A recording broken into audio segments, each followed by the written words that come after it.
I'm Lisa Ladekomo. I'm too old to be doing this show. My name is Tomiwa. I'm plenty old. My name is Boying. I am 24. My name is Toke. I'm 23. My name is Ladi. I'm 22. My name is Nana. I'm 25.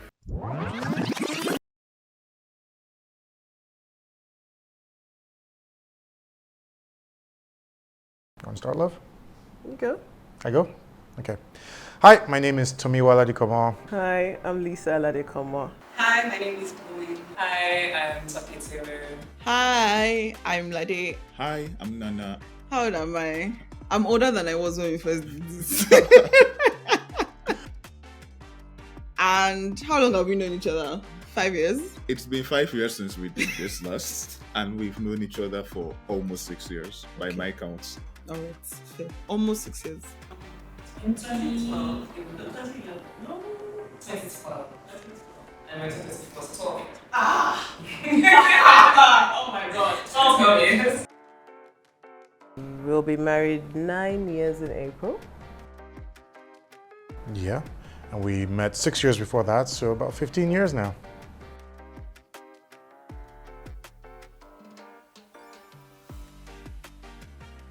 How do you think your friend has changed since 2019, and how has this impacted your friendship? Since 2019. Not much really. I think we both come into our own. Let me start. Practice. I can't say how she has changed. Like, she's a weird person that has stayed consistent. She's gotten prettier. Let's go with that. Like, she's gotten prettier. What's Tomiwa like as a parent? So Tomiwa goes into everything very gung-ho. He's trying to be like super dad. Yeah. He's read all the books, every book. He's read all the books, and he comes back, he's like, I read this book and I read that book. And I just follow and implement all the things in all the books that he has read. So I think he has personal KPIs, So we're currently in potty training. He's like, in the book they said, I'm like, okay, I'll do it. I'm ready, I'm here. This is super cool as a parent, actually. So I think both of us are pretty aligned in terms of what matters to us, but there's some things she's better at than I am. So weird enough, she's firmer with the girls. Like, she's able to make them do the things that she wants a bit more. And I think it's just like a closer connection, so they take her a little bit more seriously. Whereas I'm like, Dad, I'm playful. And they're just like, yeah. What else is she better at? Funny enough, she's the rough play person, not me. So she's always flipping them upside down, and like, I know it's normally the dad's like that person. I'm like the reader. I read to she reads to them too, but it's more like, but she's rough play mom. Yeah. How does marriage compare with dating, Nana? And what's Nana like as a husband? How does marriage compare with dating? I don't think that there's any difference for me really, besides that while living together now. I feel like everything that we do now is pretty much all that we've been doing since. Like, we've been planning our lives together pretty much since we met, which is a very wild thing, but now it's just how we clicked, and as a husband is even more perfect than he was as a boyfriend. So it's just better and better. I think living together makes everything else that we've been doing better. So we can plan better, we can discuss our lives, have random moments of conversations that we would have had to plan when we were not living together. So first of all, I want to say it's pretty much almost the same thing, in a good way. I think one difference is now, when we were dating, it was more about feeding into each other. Like, treating ourselves as an us, a unit of us from individual point of view. So it's Nana feeding into Lade and Nana, Lade feeding into Lade and Nana. But now it's more about the reverse. The same thing, just the reversal, where it's Lade and Nana feeding into Lade, Lade and Nana feeding into Nana. So it's more from a collective to individual rather than individual to collective as it was before. But pretty much the same thing, thankfully. What did you say? I said that it's pretty much the same thing. That's what I said! Yeah, it's pretty much the same thing, except for now, like the collective, how to flow into the collective was reversed. Like where the thing was Nana feeds into the relationship, Lade feeds into the relationship. Now it's the relationship feeding into the individuals. That is, you said this in a much nicer and philosophical way than I did, but that's also what I said. Okay.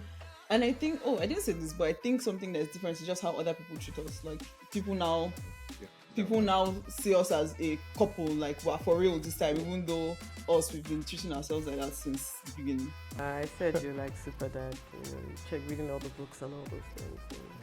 Yeah, I'll be reading. He's read every book on parenting that exists. So that's what I said. I think we make time as well for each other somehow. Yeah, I think aligned on that.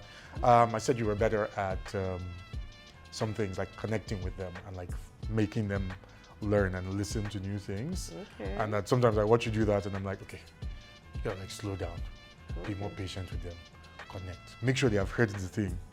And like you're good at that in a way that I'm just like, where did she learn that from? That's because we've been rolling on the floor together all day. You are always rolling on the floor with them. She's the more playful and the rough play person, but she's also like, this is not the grown up in the relationship. This is not the adult. No, but it's good. No, but it's great because the kids wants to connect with somebody who's like rolling on the floor with them, and I'm like, okay, I'm going to join them on the floor, like So he's like, yeah. I'm going to join them. Yeah.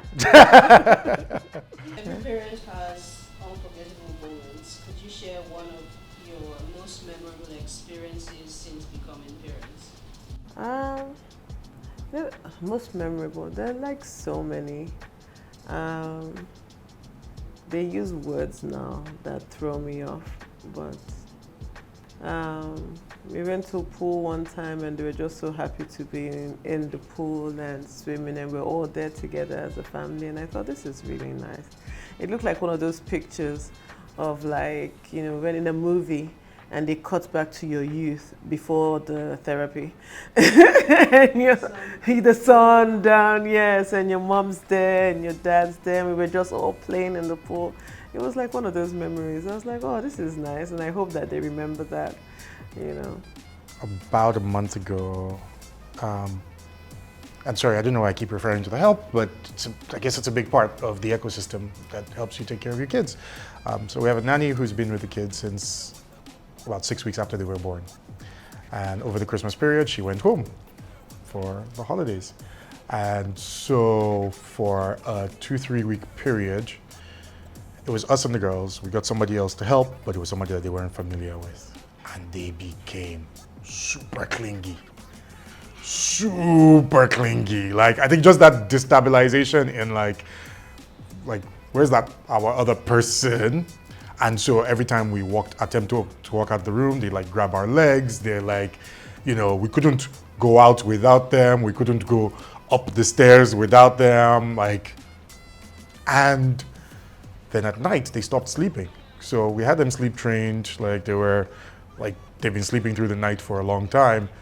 All of a sudden, every night they'd wake up in the middle of the night. One of them learned how to climb out of her cot. And our room is actually on a different floor from theirs. So you climb out of a cot, come up the stairs, and show up in our room. Now, one of my rules as a parent is no children sleeping in our bed. Like, it's just not something that I'm allowed to happen from jump. So if you come to the bed, like if you're upset enough, maybe I'll let you fall asleep on our bed, but then I'm carrying you, taking you back to your room. And I've kind of been really insistent on that. Actually, most of the time I'll carry the baby to their room and then settle them down there and put them, or she'll carry the baby back, but you're not in our bed. There was a night where I had to do it 4 times. Like, I took her, settled her down, took her down, put her in her bed, came back up, knocked out. Basically, for like this 2-week period, just constantly, every single night. We were very glad when that nanny came back and they settled back down again, and that was an experience. That was memorable. I did carry like climbing out of the cot and like coming these 2 weeks where like they lost their minds and you couldn't like go to the bathroom without them because they're like dragging your legs. I'm like Beyonce to these kids. When I walk past, they're like, "Oh, mama!" I'm like, hello. Hi guys. My constituency. You know, so yeah. Yeah, that makes me happy. That's a good memory. When we went to like Faisal's beach house and we were all there in the pool, I said it was like one of those childhood memories that, you know. Oh, the cool day, not the day not the first time we dunked them in the water. No, not the first time we dunked them. Right. At 6 months, we threw them into the water. One drowned and one swam. One just sank. Like, just like, I'm not doing it. I'm not doing this thing with you. Whatever you guys are doing. The other one was just like, no, they're trying to, and like furious, paddling, like flipped on her back, like, no. The other one was just like, I don't know I'm what this gone. is, but. Just like that. So, with me watching. So we had to pull out. So we have multiple like water that. memories for them. Yeah. But I was saying the beach would be like, you know, when you look back at the picture, it would be such a beautiful memory It was of like a perfect day. It was just like everything parents, stopped. Everyone's there. You know, I say sun is shining. When the kids come to our room, right, I just take it like a message from God that they should sleep in our bed. Tomiwa is not about that life. It doesn't matter what time, it doesn't matter how many times they come to our bed. He's just like, I'm taking them down. I'm like, but we're just here. And I just, look, That's how you end up with a 5-year-old that never leaves your room and like thinks that your bed is their bed. Nah, it's never ever happening. Never. She's just a baby and she needs a hug from her mommy and we need to sleep in the corner. And like 5 minutes later, he's like, I'm taking her downstairs. Never. And then they go downstairs. I don't know, it's so cruel. See, you know, it's so upsetting. in 3 years you will thank me. Such a stickler for that. That's my thing. Financially, man. One, I think. Attracted me, including the chests, the big broad chests. We liked it now. You didn't like it? Like what you? I hate that song. Bitch, you hate that song. I played it all the time. Of you, yes. It reminds me of you. I thought we liked it. No. Wow. No. This is breaking my heart, guys.